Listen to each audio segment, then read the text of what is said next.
Hello everyone, once again welcome back to my channel ASL pharma coaching. आज की इस video में discuss करने वाले हैं फार्माकोग्नोसिस सेकंड का लेक्चर 1 यहाँ पर डिस्कस करेंगे, जो कि यहाँ पर होने वाला है बहुत ही इंपॉर्टेंट टॉपिक।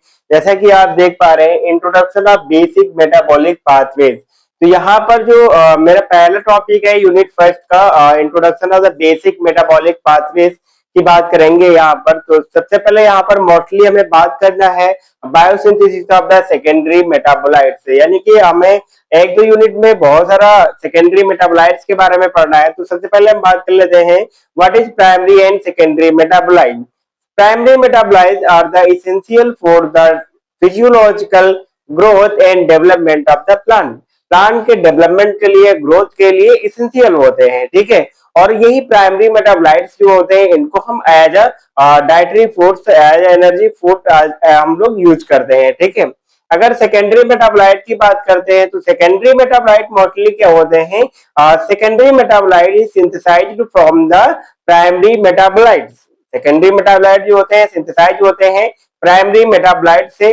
साथ ही साथ बात करते हैं जो हमारे सेकेंडरी मेटाबोलाइट्स होते हैं वो प्लांट के फिजियोलॉजिकल ग्रोथ के लिए, डेवलपमेंट के लिए, फिजिकल डेवलपमेंट के लिए रिस्पॉन्सिबल नहीं होते हैं, इसेंशियल नहीं होते हैं, ठीक है। तो ये मेजर डिफरेंस होता है primary metabolites and secondary metabolites में।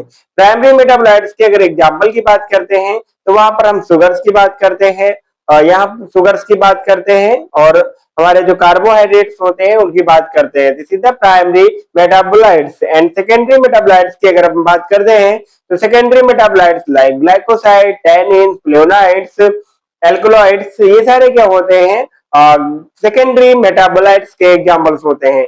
तो चलिए हम लोग बात कर लेते हैं introduction of the metabolic pathway. Basic introduction pathway पढ़ेंगे, मेटाबॉलिक पाथवे का बेसिक इंट्रो जानेंगे, सारी चीजें यहाँ पर डिस्कस करेंगे एक फ्लो चार्ट में, ठीक है। My name is Aman, also NIPER and GPAT qualified. चलिए स्टार्ट करते हैं। तो यहाँ पर सबसे पहले हम लोग बात करने वाले हैं primary metabolic pathway of the carbon. Carbon का जो प्राइमरी मेटाबॉलिक पाथवे है उसकी बात करेंगे। तो यहाँ पर सबसे पहले स्टार्ट कहाँ से होता है, प्राइमरी मेटाबॉलिक पाथवे की बात करते हैं कार्बन डाइऑक्साइड प्लस वाटर के साथ में। यहाँ पर आपने देखा होगा फोटोसिंथेसिस रिएक्शंस होती है, लाइट की प्रेजेंस में होती है। ये रिएक्शन किसकी प्रेजेंस में होती है, लाइट की प्रेजेंस में होती है, फोटोसिंथेसिस रिएक्शन, ठीक है। तो यहाँ पर फॉर्मेशन क्या होता है, सुगर्स का फॉर्मेशन होता है। देन आप लोगों ने बायोकेमिस्ट्री में बहुत ही अच्छे से पढ़ा होगा, शुगर से क्या होता है, ग्लाइकोलिसिस पाथवे स्टार्ट करते हैं। अगर शुगर्स की हम बात करते हैं तो वहां पर कार्बोहाइड्रेट आता है। कार्बोहाइड्रेट के एग्जांपल से अगर बात करते हैं ग्लूकोज, फ्रक्टोज, सुक्रोज, ये सब क्या होते हैं, कार्बोहाइड्रेट्स के एग्जांपल्स होते हैं, ठीक है। अब उसी कार्बोहाइड्रेट से सुक्रोज यानी ग्लूकोज से हमारा स्टार्ट होता है glycolysis pathway.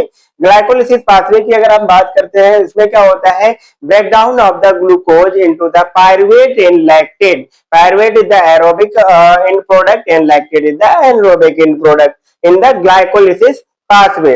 Through the glycolysis pathway, formation of the phosphoenol pyruvate, then formation of the pyruvate in glycolysis pathway. Final step in which between the reactions of the glycolysis and TCA cycle, one reaction is the perform the intermediate reaction. Intermediate reaction is the pyruvate to acetyl coenzyme A. Pyruvate से acetyl coenzyme A में जो conversion होता है उसको हम इंटरलिंक्स reaction बोलते हैं, यानी कि ग्लाइकोलिसिस पाथवे और टीसीए साइकिल को ये रिएक्शन क्या करती है, लिंक करती है आपस में, जो हमारा पायरुवेट से एसिटाइल कोएंजाइम ए में कन्वर्जन होता है, ओके। फिर देन क्या होता है, एसिटाइल कोएंजाइम के जो 2 मॉलिक्यूल बनते हैं ये आते हैं, टीसीए साइकिल स्टार्ट होती है यहाँ से। एसिटाइल कोएंजाइम ए से क्या होता है, टीसीए साइकिल स्टार्ट होता है। फाइनली टीसीए साइकिल से क्या बनता है, एलिफैटिक एमिनो एसिड्स का फॉर्मेशन होता है, प्रोटीन एंड एल्कलॉइड्स का फॉर्मेशन होता है। ये सारी चीजें हमें देखने को मिलेंगी, ठीक है। ये तो एक प्रोसेस ये हो गया। प्लस हम लोग अभी बात करते हैं फास्फोइनॉल पायरुवेट की, अगर बात की हमने, ठीक है। प्लस शुगर से पेंटोज फॉस्फेट पाथवे भी शुगर से ही स्टार्ट होता है, क्योंकि ग्लूकोज 6 फॉस्फेट से हमारा जो पेंटोज एचएमपी सेट की बात कर रहे हैं वहां से स्टार्ट होता है, ठीक है। तो ये भी शुगर से मिल रहा है और ये भी अल्टीमेटली शुगर से मिल रहा है, ठीक है। तो यहाँ पर क्या होता है, पेंटोज फॉस्फेट पाथवे जो होता है इसमें एरिथ्रोज 4 फॉस्फेट का फॉर्मेशन होता है। किसका फॉर्मेशन होता है, एरिथ्रोज 4 फॉस्फेट का फॉर्मेशन होता है। यहाँ पर क्या होता है, जो हमारा फास्फोइनाइल पायरुवेट होता है और एरिथ्रोज 4 फॉस्फेट होता है, ये दोनों एज स्टार्टिंग मटेरियल होते हैं सिग्मिक एसिड पाथवे के। जो सिग्मिक एसिड पाथवे जो है बहुत ही ज्यादा इंपॉर्टेंट है हमारे लिए, अभी आपके सिलेबस में भी मेंशन है, इसको बहुत अच्छे से पढ़ेंगे। तो phosphoenol pyruvate plus phosphate erythrose 4 phosphate के साथ में हमारा स्टार्ट होता है सेक्मिक एसिड पाथवे। क्या बनता है, सेक्मिक एसिड पाथवे स्टार्ट होता है। अब सेक्मिक एसिड पाथवे से क्या बनता है, सेक्मिक एसिड बनता है एज अ इंटरमीडिएट। सिक्मिक एसिड क्या बनता है, एज अ इंटरमीडिएट बनता है। अब यही सिक्मिक एसिड फाइनली कन्वर्ट होता है एरोमेटिक एमिनो एसिड्स में एंड सिक्मिक एसिड मेटाबोलाइट्स बनते हैं। ठीक है, तो यहाँ पर सिग्मिक एसिड मेटाबोलाइट्स की बात करते हैं, जैसे कि हमारे फेनाइल प्रोपेनॉइड्स होते हैं। यहाँ पर बात करेंगे लेग्निन की बात करते हैं, फ्लोनाइड की बात करते हैं, कॉमन डेरिवेटिव की बात करते हैं, टैनिन, वेनिलिन, ये सब क्या होते हैं, फेनाइल प्रोपेनॉइड्स होते हैं, जो कि एक तरीके से मेटाबॉलिक प्रोडक्ट होते हैं सिग्मिक एसिड से। ठीक है, नेक्स्ट क्या होता है, एरोमेटिक एमिनो एसिड की अगर बात करते हैं तो यहाँ पर पेप्टाइड्स का फॉर्मेशन होता है, एल्कलॉइड्स का फॉर्मेशन होता है। ये सारी चीजें यहाँ पर देखने को मिलेंगी हमें सिग्मिक एसिड पाथवे से फाइनली। ठीक है, तो ये नेक्स्ट हमारा स्टेप क्या चलता है, यहाँ पर एसिटाइल को एंजाइम ए से दो प्रोसेस पाथवे और चलते हैं metabolic pathway, acetate malonate pathway and malonic acid pathway. ये 2 पाथवे और यहाँ पर देखने को मिलेंगे आप लोगों को। तो एसिटेट मेलोनेट पाथवे की अगर हम बात करते हैं तो यहाँ पर मेलोनिल को एंजाइम ए का फॉर्मेशन होता है, और यहाँ पर जो मेलोनिक एसिड पाथवे होता है यहाँ पर क्या होता है, मेलोनिक एसिड का फॉर्मेशन होता है।